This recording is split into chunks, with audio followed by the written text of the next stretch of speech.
Good evening, everybody. Welcome along to our November Cabinet meeting. First of all, we have no apologies for absence. Are there any declarations of interest related to anything on the agenda from any Cabinet colleagues? No. Thank you. There are no public questions or petitions, and there are no questions to Cabinet members. So let's move on to the minutes of the meeting held on the 18th of October. Can we accept those, please, as a correct record? Agreed. Agreed. Thank you very much. And now let's move on to the corporate performance report for quarter 2 of this year. It's on page 13. Calls for me to introduce it.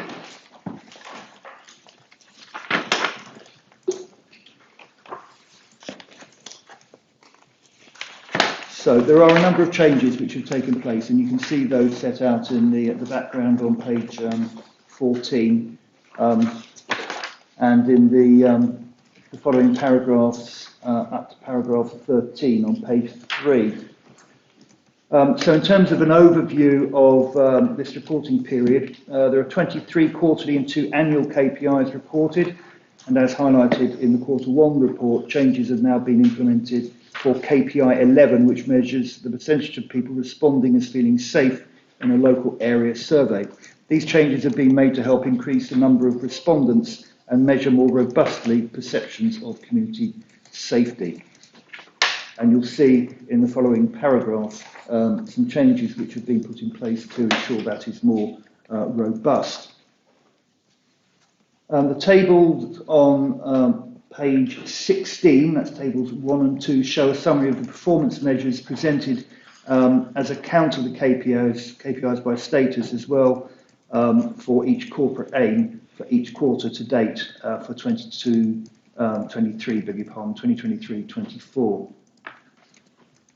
And then if you look at page 17, the 2 pie charts show that performance has remained steady this quarter compared with the last quarter, with signs of improvement, and I'll talk about that later in the report. So this quarter shows 7 red and amber KPIs compared with the last quarter. 3 have improved and 4 have declined. You can find those details of those as well in the main body of the report. Appendix A provides additional information on notable successes for the reporting period, and these include the near completion of the first phase of Microsoft Tools development project with our new SharePoint sites, our continued support for early careers with the recruitment to a growing number of apprenticeships and 2 more management trainees as part of the National Graduate Development Programme, the successful completion of the energy bill support schemes, reconciliations and continued improvement on new claims performance, and also updates on the development schemes at Windmill Road and Anglia Square. In terms of organisation-wide KPIs, all KPIs are service specific except for 2 which are organisation-wide.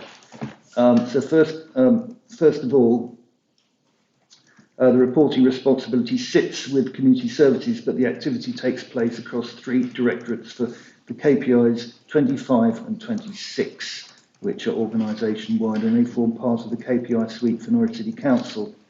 And that's about being in good shape to serve the city. So first of all, the first KPI is the percentage of freedom of information requests responded to within 20 working days, and the second is the percentage of complaints responded to within 10 days. The first of those is green, so it's not a concern compared with the same quarter last year. We're 17.1 percentage points higher, despite a 28% increase in the number of requests. That's good performance, I would say, good improvement. On the second, which is complaints responded to within 10 days, however, this has dropped by 10% this quarter. The total volume of complaints received has increased by 5% from quarter 1. The next area is people who live independently and well in a diverse and safe city. There are 6 quarterly KPIs reported for this aim, including 2 new KPIs measuring people's feeling of safety during the day and after dark. New KPIs are being monitored to enable us to set a target in due course, and therefore showing a white RAG status. All other KPIs remain green for this quarter, as shown in the table on page 18. The The homelessness prevention team continues to perform well in challenging times. This has been helped by changing some of the working practices to ensure effective and efficient case management. There is renewed focus on working with clients to ensure they meet their obligations set out in their personalised housing plans, along with the optimisation of all available accommodation options. We continue to intensively manage the use of temporary accommodation, and the number of homeless households in temporary accommodation remains consistently under target, despite high numbers of homelessness presentations. Figures have been affected by the high number of refugee households being discharged from Home Office accommodation, to whom the Council owes a duty. Void turnaround times also continue to affect performance. Of those households in temporary accommodation, 12 have already been assessed and are awaiting the start of their council tenancy. Processes for prioritising void works to council properties which have been allocated to homeless clients are in place, as are measures to prioritise availability of one-bedroom accommodation. These steps, along with a reduction in void times, will help to reduce the use of temporary accommodation. Processing speeds for the assessment of new housing benefit claims have improved further during this quarter, while the average number of days taken to reach a decision reduced significantly from 18 in Q1 to 15.9 in Q2.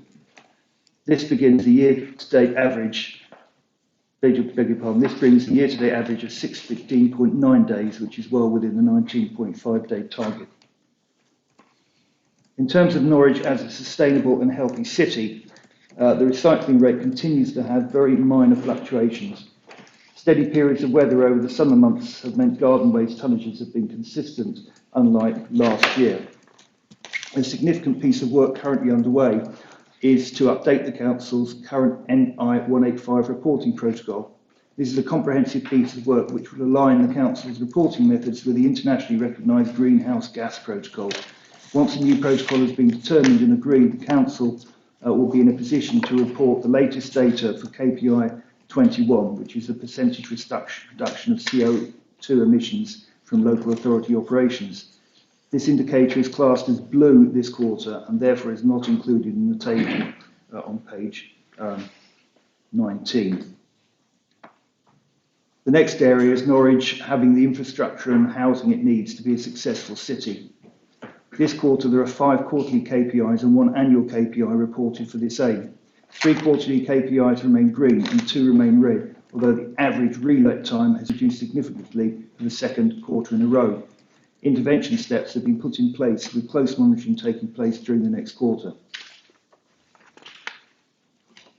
For the second quarter in a row, all our council homes have a valid gas safety certificate, so congratulations to the housing team for achieving that. The continued cost of living and energy price impacts affect lower income households more than others, as we know. A 96.66 council housing rent collection rate is positive, and when compared with the same quarter last year, 96.2%, 35,407,902 pounds has been collected up to week 26, which compares well with the previous year's figure for the same period. This will lead us to a performance of 99.3 at year end. For the second quarter in a row, the average relet time of council homes has fallen, currently sitting at 55 days. Whilst this remains out of target, we are confident that the trend will continue throughout the rest of the year. Across 2022-23, 221 new homes were completed within the Norwich City Council area, which is below the target of 477 homes per year required as set out in the Greater Norwich Joint Core Strategy. This is the number of conventional dwellings. There has been a noticeable reduction in housing completions following 2 particularly successful years in 1819 and 1920, where a significant amount of office to residential conversions were completed. The 22-23 delivery figures are not that dissimilar from delivery figures preceding the 1819 period, which varied between approximately 210 to 450 homes per annum.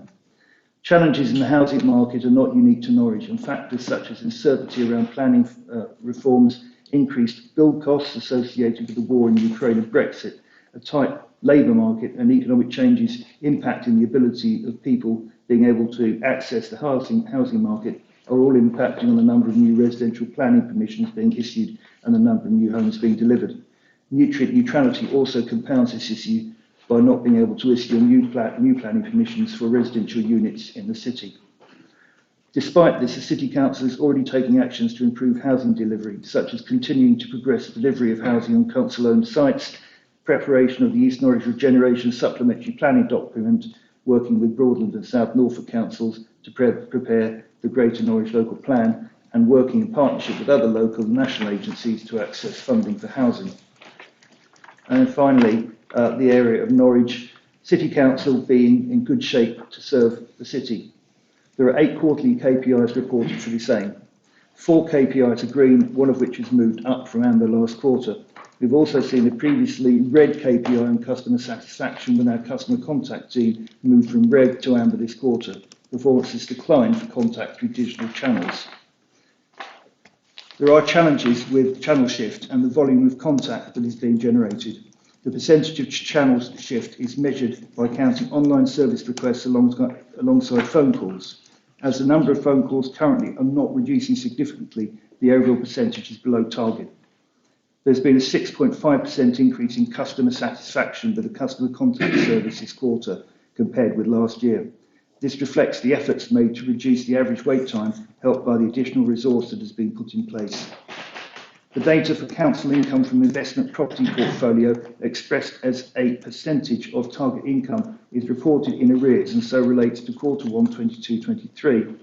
Where we have not been able to collect income owed, this debt is principally relating to common debtors with recovery action being discussed.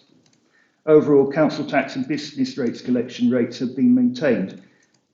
Council tax in-year collection is down slightly this quarter due to students moving into new accommodation for the next academic year and exemptions and discounts not having been applied. Students need to provide proof of their student status and once applied, the collection rate is likely to show an improvement. A detailed financial report to Cabinet in November 2023 will include progress against our medium-term financial strategy. However, we continue to exceed target when it comes to remaining within the general fund budget. And within the appendices is all the information you need to provide further detail on that. And there's some good news in there as well, so that's really pleasing to see. So, are there any questions from colleagues? No? Not questions. Not just a point? Sorry. Yes, I just wanted to flag benefits. So as at the end of P2, the average wait for a housing benefit new claim was 16.9 days year to date. It's against an increased or decreased target of 19.5 days for this financial year. Although it's not corporate KPI, I did want to say for council tax reduction year to date, it's 31.25 days against a target of 35. So well done to the benefits department for those results. Excellent, absolutely. Thank you, Alan, for that. Are there any questions from the opposition? Lucy? Yes, thank you very much. It's good to hear those figures under 6.5% satisfaction increase.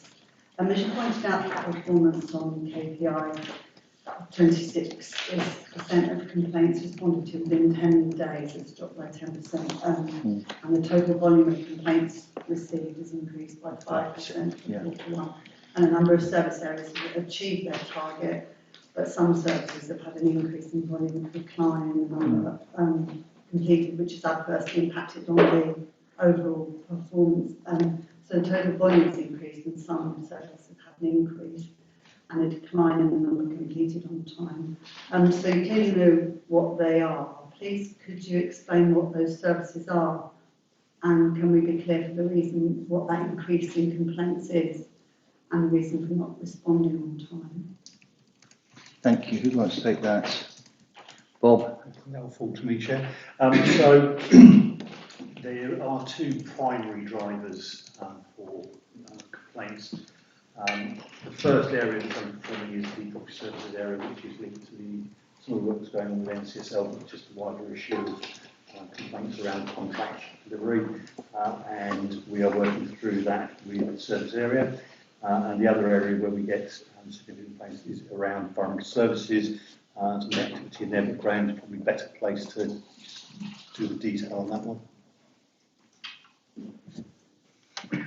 Just to add to that, yes, environmental services have seen an uptick in the level of the complaints they've received, and because of the volume of those complaints, we do struggle to turn them around in the required time that's there. We are looking at the procedures that are wrapped around that, particularly because a large number of those complaints cross that dividing line between what you might regard as a complaint about the council and a service request. Effectively, to do something like it might come in as a complaint that the hedge looks untidy, but really it's a request for getting the hedge cut. And we're looking at whether actually, instead of processing it as a complaint and responding to it as such, we can just short circuit that process and get the work done, which will actually resolve the complaint to a better standard than any emailed response would do. Yeah, good point. Thank you. Okay, so can we accept that report, please? Thank you very much. So we'll move on now to item 7, which is a budget monitoring report that is contained in the supplementary agenda, and that is Councillor Kendrick. Thank you very much, Chair. I think sometimes it's important to discuss in detail the background behind the two XT reports. Last week in Bristol, I attended a local government association training event at no cost to Norwich City Council, I think to say, to help train me to help other councils in dealing with financial matters, as we know many other councils are now in serious financial troubles. One of the reasons I was chosen for this role is not just that I've been Cabinet Member for Resources for 8 years, but because in the sector, Norwich City Council is well regarded in terms of financial management. One of my main aims during my term of office is to improve transparency, to improve the financial reporting to councillors, as these two reports demonstrate. So such information is available to opposition councillors, the press and the public. Sadly, this is not the case in some other councils where such information is sometimes not even available to cabinet members of the administration, just the council leader and finance cabinet member. As we have seen in Slough and Thurrock, even that information proved to have little in contact with reality. Indeed, that was once the case here in Norwich when the Liberal Democrats running councils. There was a £3 million black hole, and the then chief executive and seat publicly declared that councillors were mere civic baubles. Indeed, when I first joined the council in 2011, the finances were still in a mess. We are now in a much better place, despite over a decade of Tory austerity. This gives me the opportunity to thank Neville Merton for his work. He has done much Section 5.1.5, so it's been a real pleasure to work with him, and I do wish him the best in the future. I look forward to working with Karen Sly. But can I also thank the 3 previous Section 151 officers who have worked with me.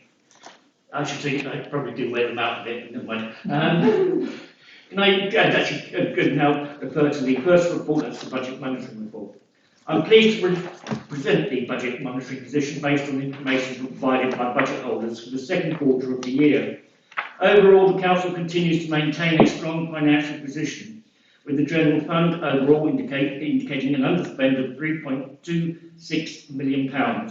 Savings proposals agreed for this financial year are on track, including those agreed for the increased levels of income from Treasury management activities, which continues to perform strongly, both in terms of financial return, but also in relation to maintain a low risk profile. There remains risk, however, and in line with our principles of prudency, we have made appropriate provision to cover the impact of these, where we have a reasonable basis on which to estimate the impact. For the housing revenue account, an overspend of £2 million has been projected, which is attributed largely to the impact of continuing high rates of inflation on expenditure necessary to maintain our housing stock. Our capital programme is currently indicating an underspend for both general fund and HRA elements of the programme. The work to reprofile planned expenditure and associated budgets as appropriate into the future years is now complete, and this, along with the impact of the carry forward underspend from the 22-23 budgets, is reflected in this report.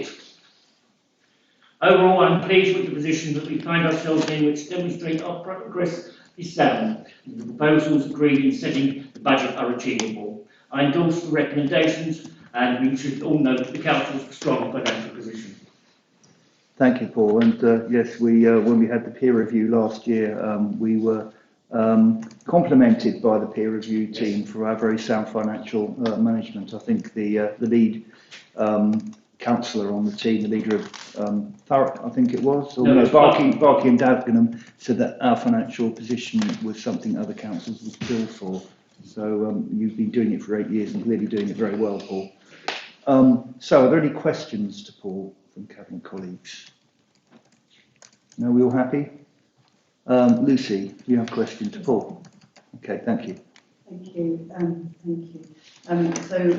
It seems like the budgeting process has improved. It's really good to see as much as big on on page 7 in the financial strategy report to the 12th of July, Cabinet identified a regular pressure arising from the need to support the cash flow of one of the councils at wholly owned company.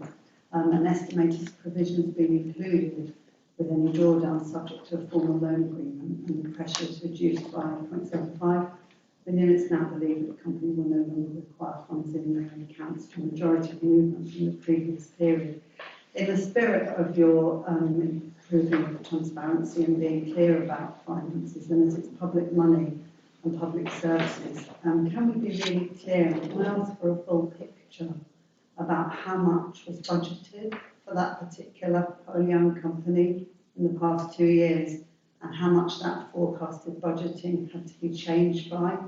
So how much more have we pumped in than was originally budgeted? I think, Councillor, again, reading that report, I think William Neville Merton will probably be able to supply the details of your question. Yeah, thanks very much. I think the thing to just remind ourselves is that in the report is talking about the cash flow. That's not additional budget that's been made available to the company. So that's just additional cash that's been made to allow them to continue to make immediate payments of goods and services and payroll. There's been no additional budget made available to the company. And in fact, the position at the moment, Bob may be able to comment on this, is looking better, and we're hopeful that that cash flow loan will be repaid in the current financial year as well. That's great. As we see it. Thanks. An excellent word there by Nev and Bob, I have to say, managing that issue. Yeah, Adam, Councillor Giles. Thank you. I just want to pick up on a few things. Good to see at the top of page 12, you see that Eaton Park car park income is over budget. And in fact, that has increased the last month since the end of this period. It's now 17k over what we budgeted for. Market income is ahead of budget as well. That's because of the very high occupancy rate of traders. And then on page 18 on the capital programme, the resurfacing of the tennis courts at Eaton and Waterloo Park has happened. The play area upgrade at St George's Street has happened. They've just started working on the Ketts Heights access project. The Oldham Walker tennis courts have been upgraded, and the Bowthorpe Park tennis courts upgrade has just commenced as well. So lots of significant progress on getting those parks capital schemes taking place as profiled. All excellent progress. Thank you, Adam. Thank you. Are there any other questions? If not, we have recommendations on page 5 of the supplementary agenda. Can we agree those, please? Agreed. Thank you. Let's move on to then item 8, which is a corporate risk register, which is in the supplementary agenda as well, and that is again Councillor Kendrick. Thank you, Chair. I'm pleased to introduce the corporate risk register, which has been reviewed by the risk owners across the council. The Directorate Risk Register continues to be overseen by the relevant management team, to give us confidence that all risks have been fully reviewed. I would draw your attention to the risks already in red, including those in the exempt appendix. We should ensure that we agree that all the risks are relevant and highlight any areas of concern for officers to consider. The detailed information used to manage those risks, include the mitigation measures being implemented, will be subject to review by the Audit Committee, which I attend, and relevant recommendations for consideration by Cabinet can be brought forward back for our consideration. The risks overall are static following the detailed review of Quarter 1. These are corporate risks that need careful management and which I would not expect to move significantly on a month-to-month basis. Nevertheless, they have been examined thoroughly by senior officers who have worked to identify and implement relevant mitigations. Unfortunately, the lack of clarity around nutrient neutrality continues with the amendment to the Levelling Up Funding Bill failing. The impact of this on much-needed housing delivery cannot be underestimated on the Council's finances. I ask members to approve the recommendations. Excellent, thank you very much, Paul. Are there any questions from Cabinet colleagues on this concise report?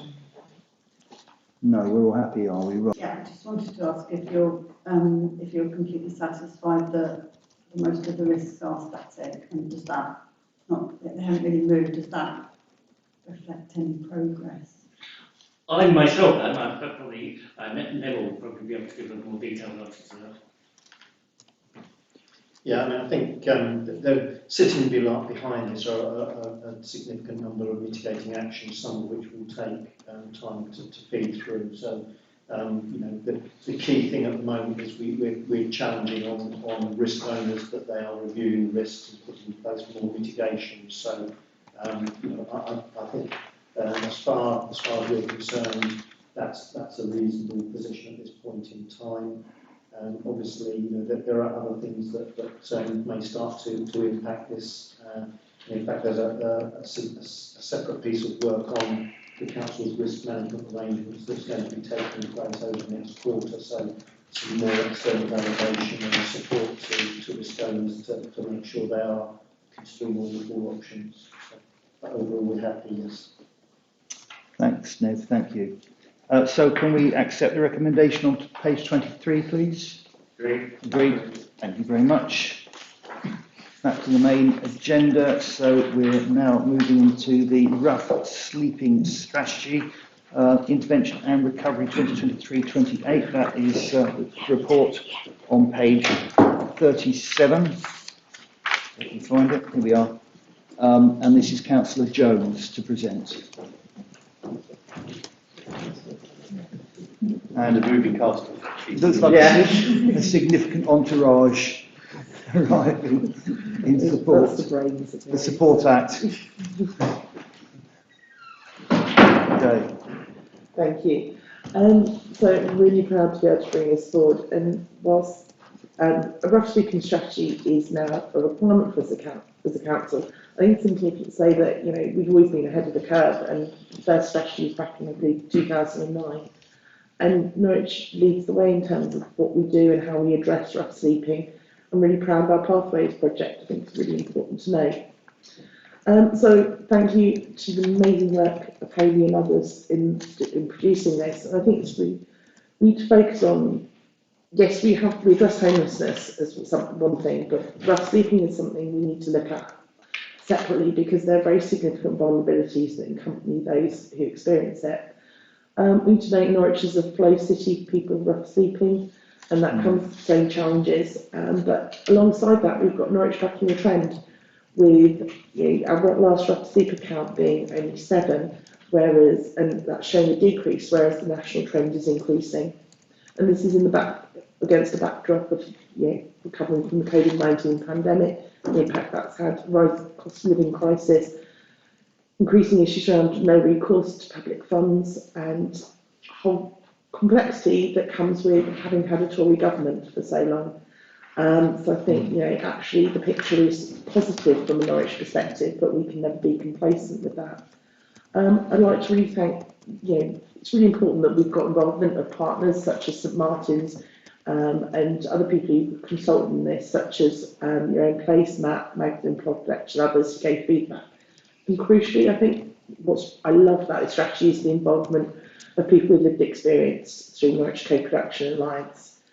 But I think, yeah, it's partnership working that's crucial. When we're addressing rough sleeping, we know this isn't something we can do alone. I know from a professional perspective that mental health can be a massive impacting factor in that, and that's why things like pathways are so important. But this is something where we, as a key stakeholder in the city, can have such a leading role, and it's a testament to something that I think the housing team are doing very well, and particularly with Chris, is this idea that we work as part of a wider network in the city, and I think that's something that the strategy really shows.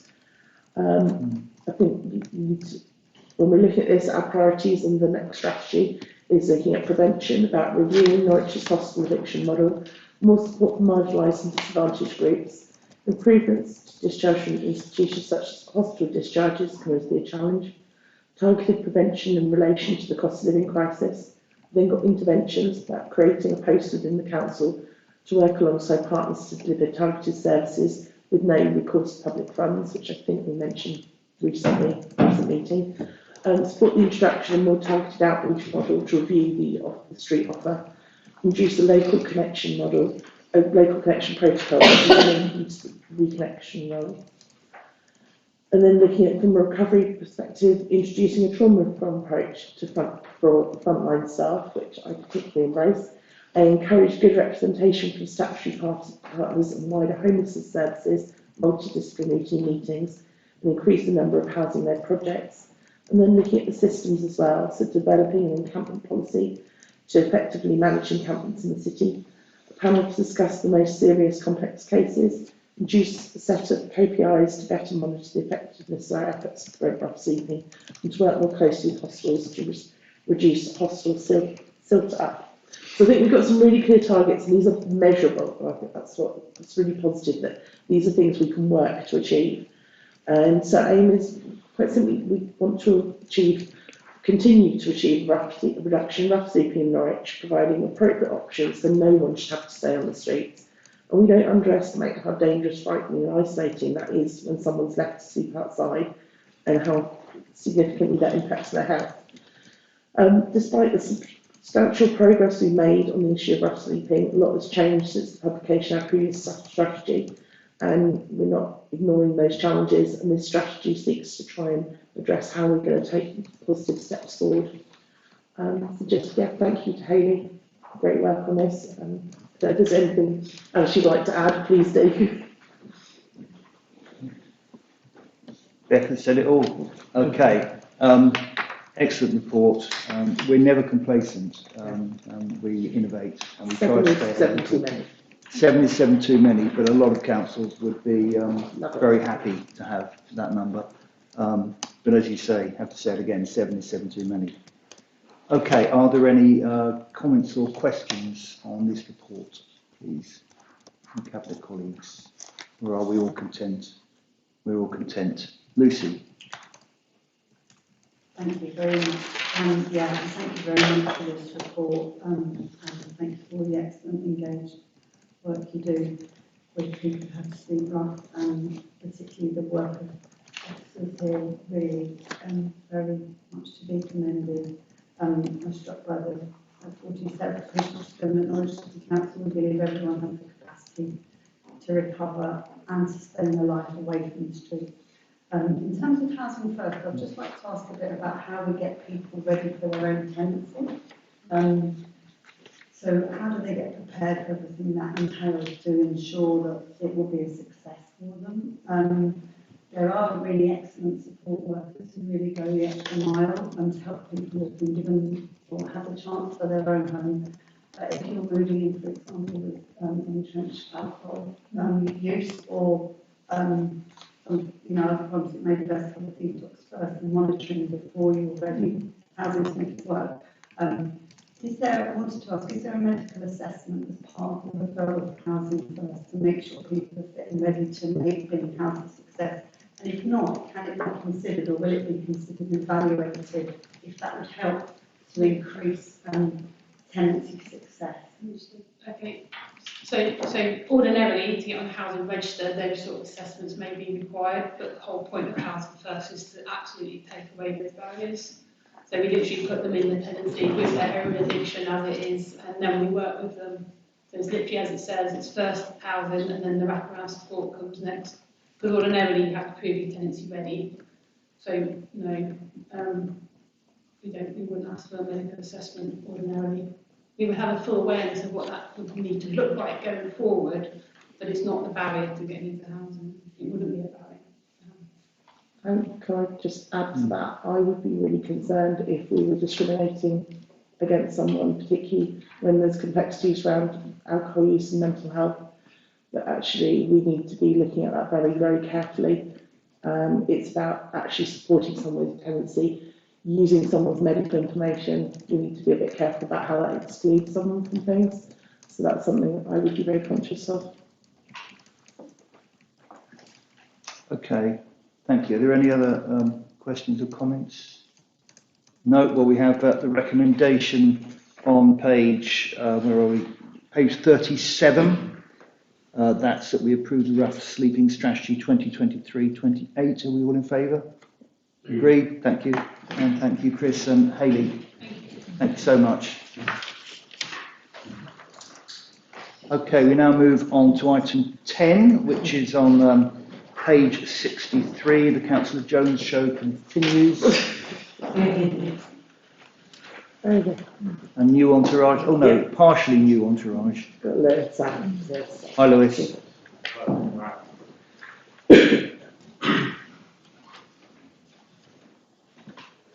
So getting a 3-for-1 offer here.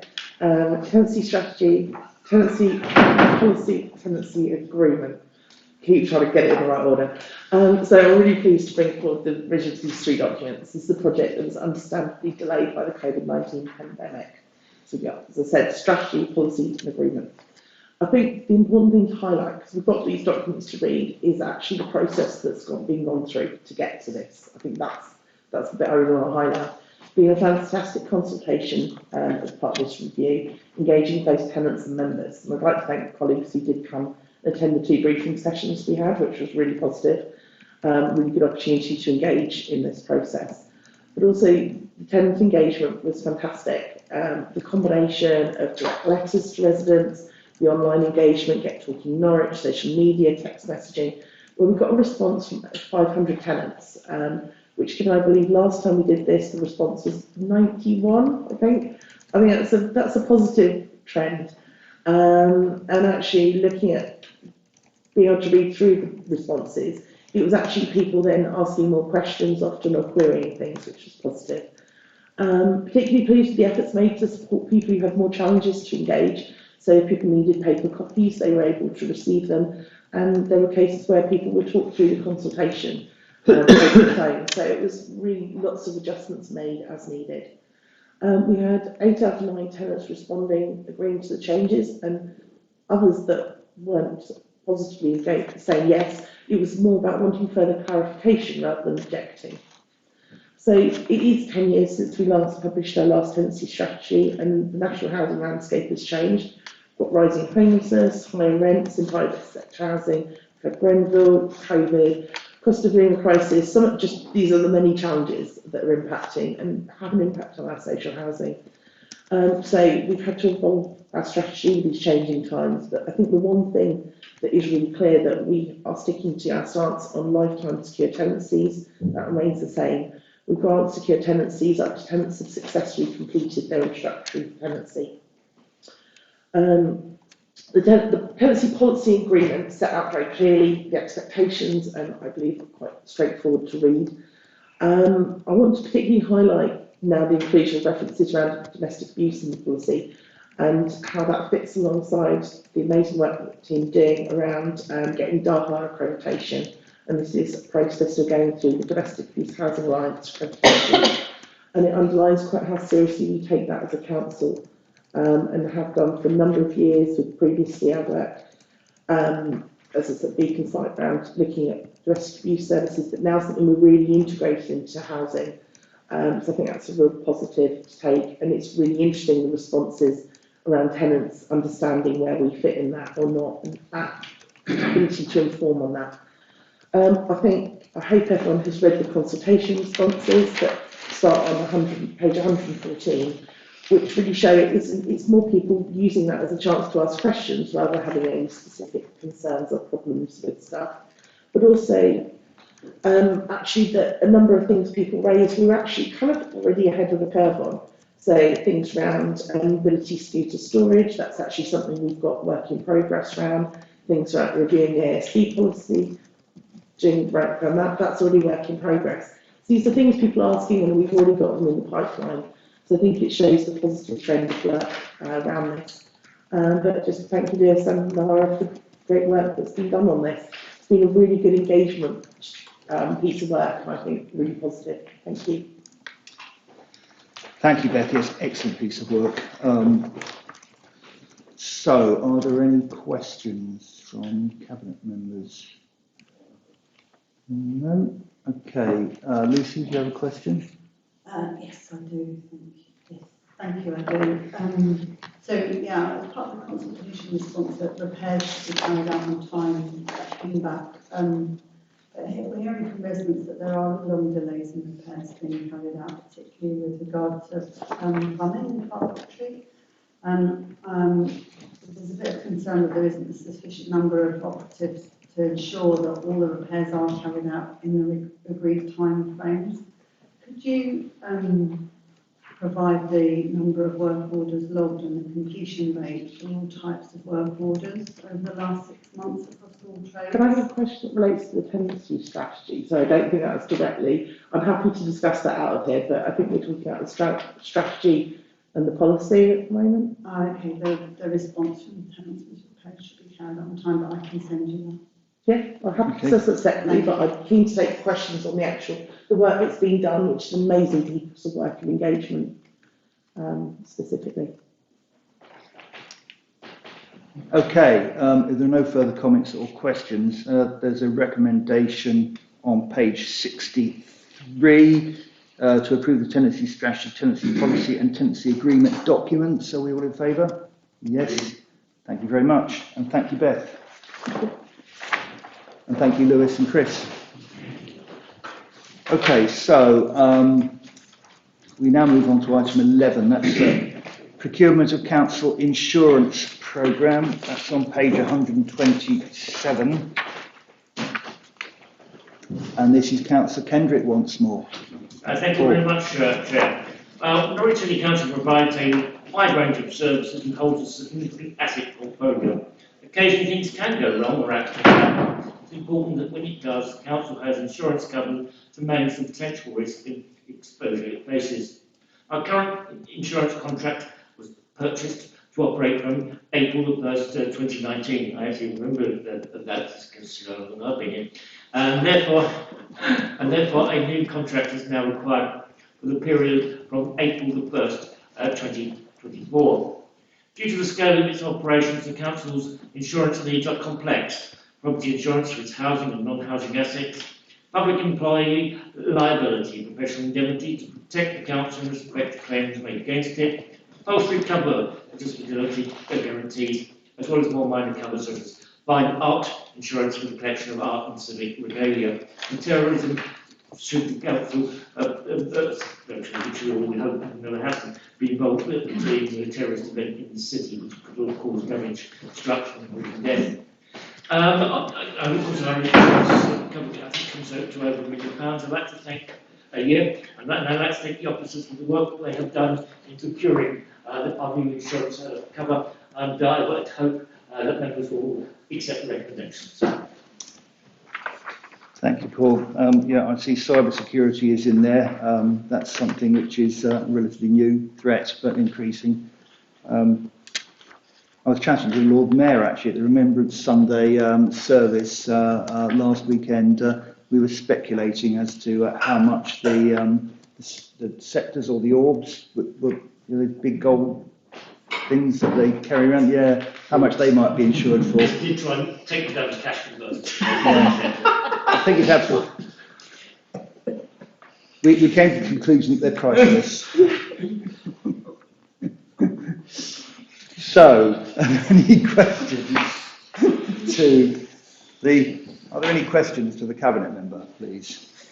Councillor Kendrick. I just want to clarify for the public that's a joke. So do I.